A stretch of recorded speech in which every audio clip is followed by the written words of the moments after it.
Hi, I'm Fred. This is Wood Tools Workshop. This video is part 2 of building a taper jig. In part 1, we looked at each of the pieces of the jig in some detail. In part 2, we're going to start at the beginning, cut everything out, and put it all together.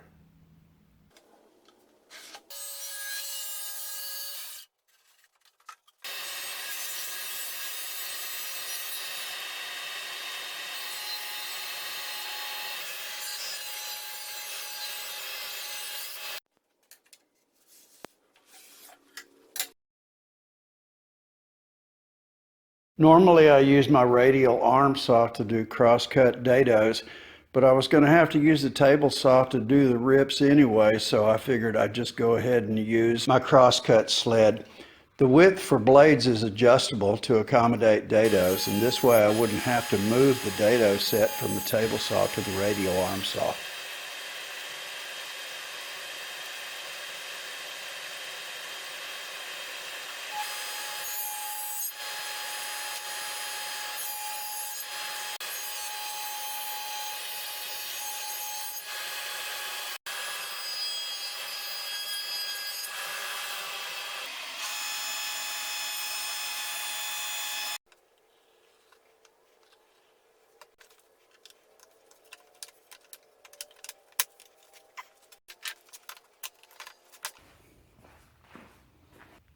When it came time to cut the T-track, I wanted to try something different. I had cut it with my grinder before, and that made for a very sloppy cut. So I decided to make a jig. I took a piece of scrap and I cut a 3/4 inch dado in it, which is the width of the T-track.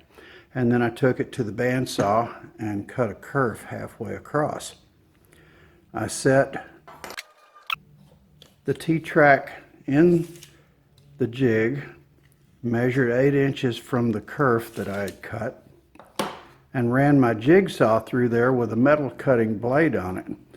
To make sure that it stayed in position, I drilled a hole through one of the holes that was already in the T-track and set a drill bit in it. A 5/32 was the size that would fit through there. So I cut the 8 inches off, and then I was able to move it and have 8 inches ready to cut again in the same position. So that turned out to save me a little time.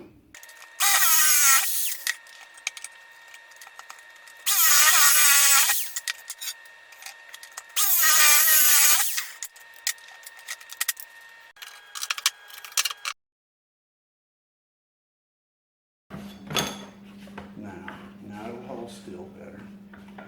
This would be easier if you put it like that. It would be easier, but it wouldn't work right.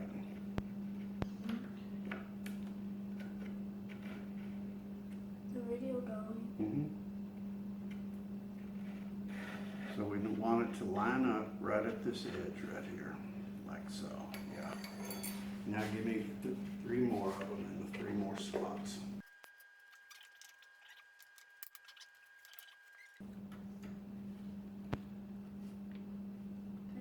Go ahead.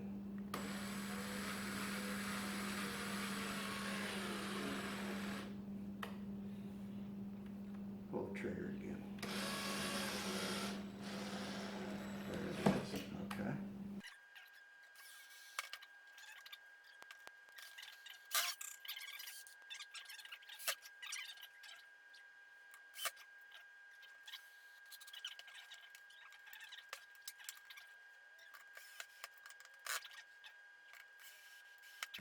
Very good job, Jade.